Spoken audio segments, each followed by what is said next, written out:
Growth and Development, Personality Development Theories, Part 2. We're going to be talking about Freud's psychoanalytic theory, along with his psychosexual theory. Sigmund Freud, I'm sure most of you have heard of him at some point in your lives, was born in 1856 and died in 1939, and he is considered the father of psychiatry. Freud was the first to identify that development occurs in stages. He also believed that the first 5 years of a child's life is the most important and felt that the character was formed by this age. I know an individual who at 5 years old was taken to meet a couple. They told him they were taking him out for ice cream. It had been previously planned that this couple would adopt him because the parents could no longer afford him. So here he thought he was going off for ice cream and never saw his family again. He adjusted, learned to accept this couple as his parents, but he has never really gotten over what happened. He's in his 50s now.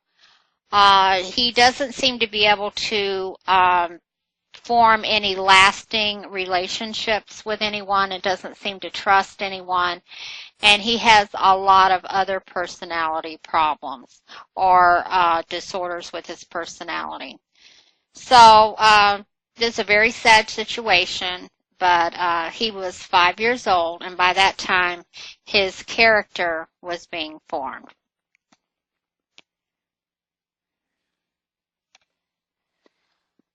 Freud also conceptualized the personality theory into three basic areas: structure and dynamics of the personality, topography of the mind, and stages of personality development.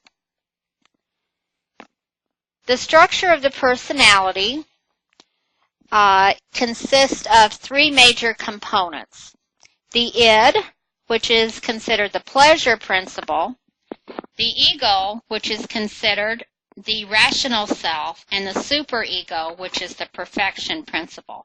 And we're going to be discussing these individually. The id is present at birth. It includes the most basic drives and is known as the pleasure principle. These instinctual drives seek to satisfy needs and seeks immediate gratification. The behaviors are often very impulsive and can be irrational. See this little child here? I think of the little child we've all seen in the toy store or the grocery store that wants something that mama or daddy refuses to pay for, and so they're throwing a little temper tantrum. Well, this is the id coming out.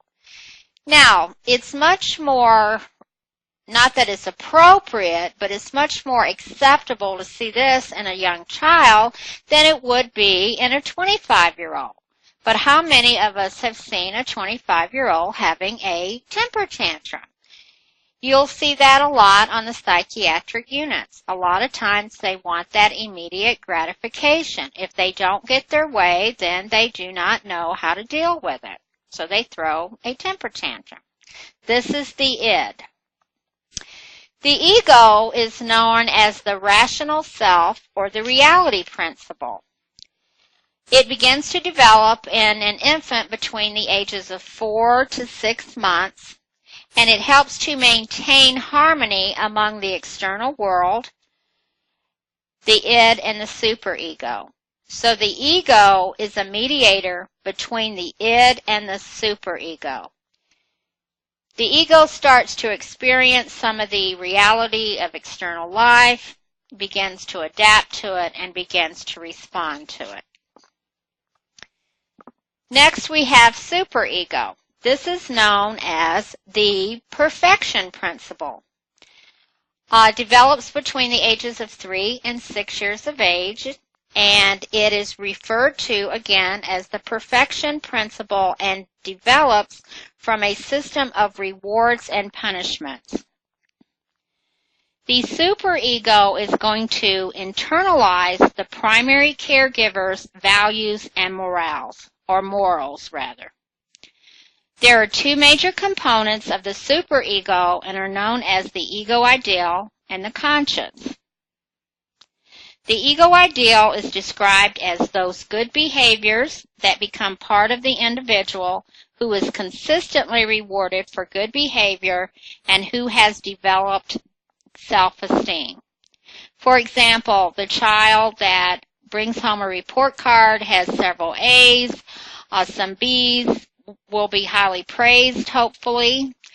Sometimes they get monetary rewards. And consistent behavior like this, oftentimes the child will then continue on wanting to make good grades in order to receive that praise or to receive that money or rewards. Maybe they can go to the movies that weekend or whatever, some type of reward. Conscience is formed when a child is consistently punished for bad behavior.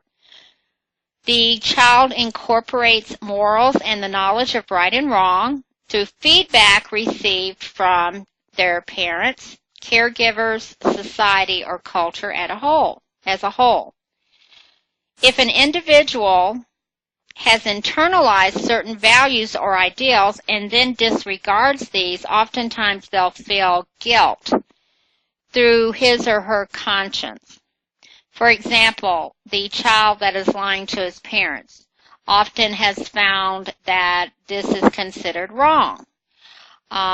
These values from his parents, these morals.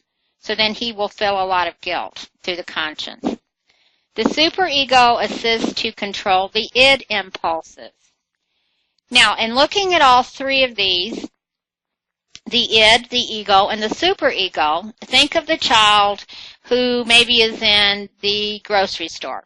He's in a store, 7-Eleven, Circle K, whatever, with his mom and dad, or maybe just one parent. And he wants a candy bar. And mom says, no, you can't have a candy bar because we're going to eat supper pretty soon. So the id says, oh, that would taste so good. You want a candy bar? And then the ego goes, well, you don't have any money. So then the id goes, well, I can take it and maybe nobody will see me and then I can eat it and it'll taste really good. Then the ego comes back and the ego says, well, you know, you could be arrested or the police could come or your parents can find out and they'll find out and they can punish you. And the superego says, that's wrong. That's stealing. That you're a bad person if you do that. So these are how all three of these work, and that's an example. Topography of the mind. This is a concept that includes the topography of the mind where all mental concepts and operations are classified into three areas: the conscious, the preconscious, and the unconscious. As you can see, the conscious is a little bit above the water level there, and it's only a small amount you can see, and that is associated or correlates with the ego. Now, a little bit before the water level is a small area of preconscious or superego, and then a larger area of the unconscious or the id. So look how big the unconscious area is. Conscious is the smallest of the three.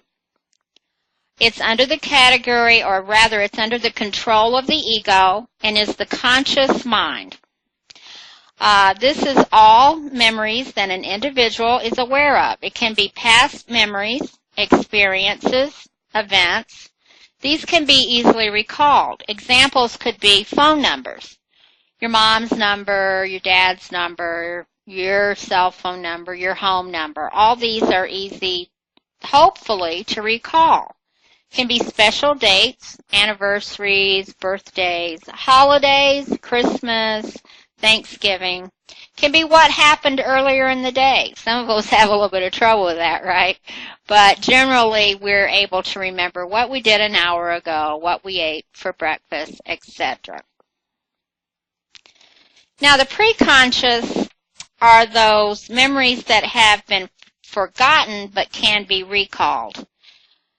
Preconscious will help to suppress unpleasant or not needed memories. Unpleasant may be maybe a very embarrassing moment that occurred in your life, and you don't remember it, and then all of a sudden something just triggers it, and then it comes back to your remembrance, and you feel the embarrassment again. I know we've all experienced that. I have. We've suppressed those memories, but they can be recalled. It may be telephone numbers from when you were a child. You don't need those anymore. Maybe when you were 7 years old, you had a certain telephone number. Most of us do not have the same telephone number that we had when we were a child. So it doesn't necessarily have to be unpleasant, although it can. It can also be non-essential memories. This is partially under the control of the superego. The unconscious is the largest of the three. These are those unpleasant or non-essential memories that have been repressed, that oftentimes can only be recalled through therapy, hypnosis, or substances that alter awareness. I think of the movie The Three Faces of Eve, and how as a child she was forced to kiss her grandmother that was lying in the casket. She didn't want to do it, and her mother forced her to do it. Well, then later on, she had repressed those memories. She started having a lot of psychiatric problems, and they were able to determine through therapy that, and I believe they did some hypnosis, that is what had occurred, that she had repressed those memories. These memories may also emerge in dreams or incomprehensible behavior. Dynamics of the personality. Psyche energy we talked about. This is the force required for mental functioning. It's distributed within three components, the id, the ego, and the superego. And we want the largest portion to be in the ego in order to maintain balance. We don't want most of our psyche energy in the id so that we're doing crazy things or very irrational or impulsive things. We don't want most of it in the superego where we might feel a lot of guilt. That individual may be very rigid, have low self-esteem, be very self-depreciating. Now, although most of it should go into the ego, if there's an excessive amount in the ego, however, that person or individual may become very self-absorbed or narcissistic.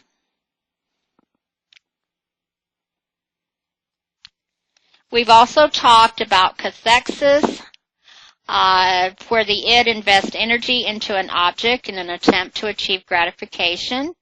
And anti-cathexis, which is the use of psychic energy by the ego and superego to control the id impulses. We talked about that in our first part of slides.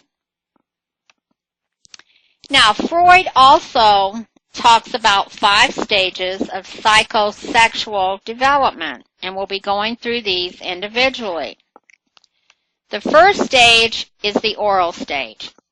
This is found at birth and lasts to around 18 months. The major developmental task here is relief from anxiety through oral gratification. So the focus of energy is on the mouth. We all know that babies suck, they chew, sometimes they bite, they start vocalizing, maybe da da da da, one syllables, and then they start to talk. The baby is attached to the mother and the caregiver and cannot see his or herself as separate from the caregiver until the ego begins to develop, and that's around 4 to 6 months. Now, the goal here is gratification of needs. So the id is involved, and you have gratifications of needs. Now, if these needs are fulfilled, then the child will grow up with a sense of security and a trust of others. So that's why it's so important, and we'll see this especially with Erickson, which kind of corresponds or correlates that first stage when he talks about his trust versus mistrust, and it correlates along with the oral stage of Freud's. The anal stage, 18 months to 3 years, our major developmental task here is independence, being in control, excretory function. These children start toilet training. Their sphincter muscles are developing, and children are now becoming able to expel or withhold feces at will. Now, the climate that occurs during toilet training may have a very lasting effect on the child's personality.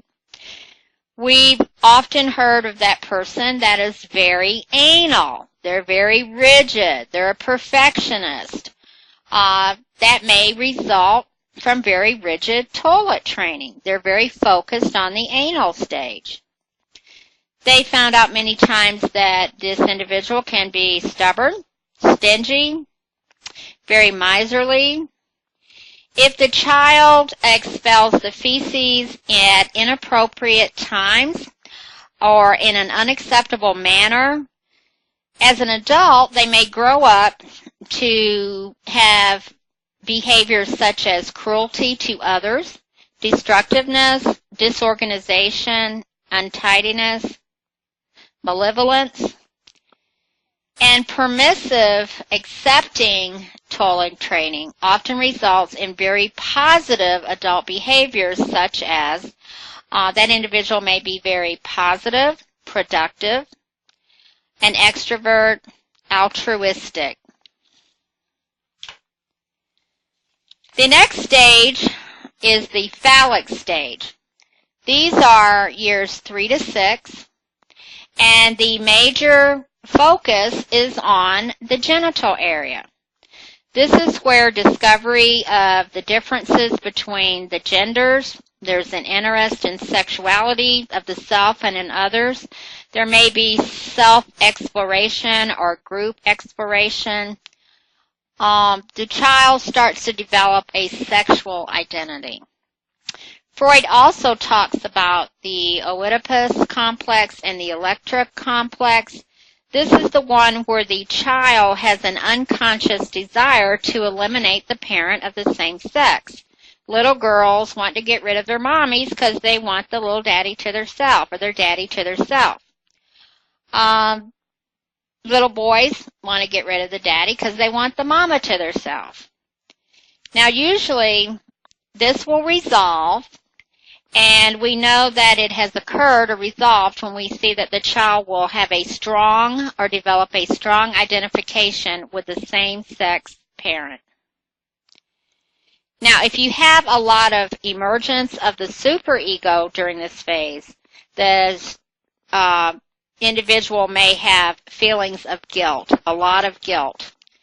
Children may also, especially the male child, experience penis envy or fears of castration. The next phase occurs from 6 to 12 years. This is the latency stage. Usually these children are in elementary school, getting ready at the end to go into middle school. Now, the major developmental task here is developing a relationship with same-sex peers.